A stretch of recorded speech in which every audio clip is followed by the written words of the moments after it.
Sashri Kal and Kia ora. So in today's video, I wanted to talk about the similarities I've found between Māori culture and Indian culture. I'm from New Zealand, and the indigenous people to the land, Aotearoa, New Zealand, are Māori.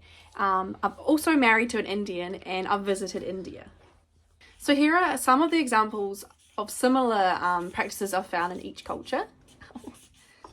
Number one is valuing your elders. So elders are a key figure in both Māori and Indian society.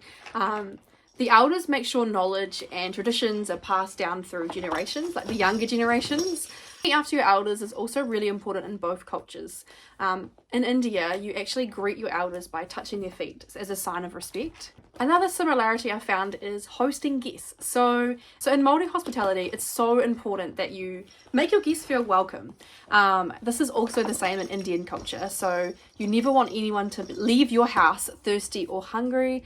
I've said this before, and I'll say it again. When you go to an Indian household, you get treated like royalty. You'll get served drinks, food, and this is just like a sign of respect. If you come to their house, sorry, I'm covering your face. If you come to their house, Indians and Māoris, they want to make sure that you leave feeling good, you know? Feeling like you want to come back again, I guess. So another similarity I found is valuing relationships and family. So whānau, which is the Māori word for family, is so important in Māori culture. So it's also very important with Indian culture. Your people are your life, and you work so hard to maintain amazing relationships with your loved ones.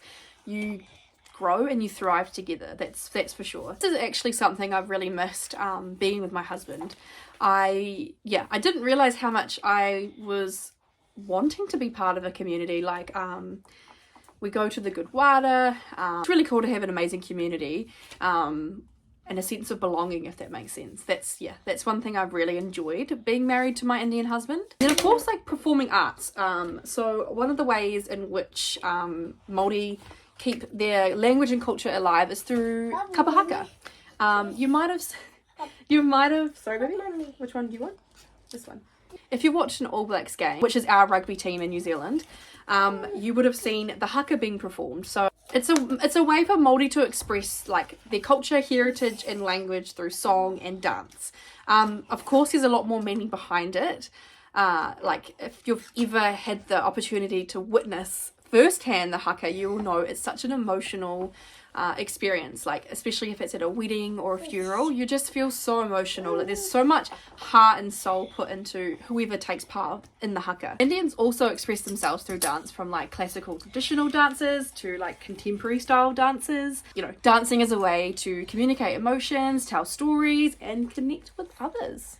One way to to tie this all up, I would say another similarity I've seen is actually words. So I'm learning Punjabi, Main Punjabi Sikh Rehi Ha, and I've noticed some words that I've learned are quite similar to Māori words. Let me know in the comments if you've noticed any other similarities in other cultures or in the same cultures.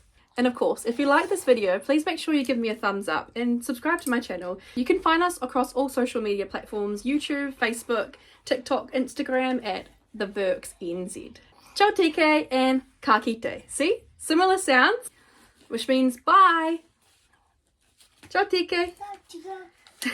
Ka kite.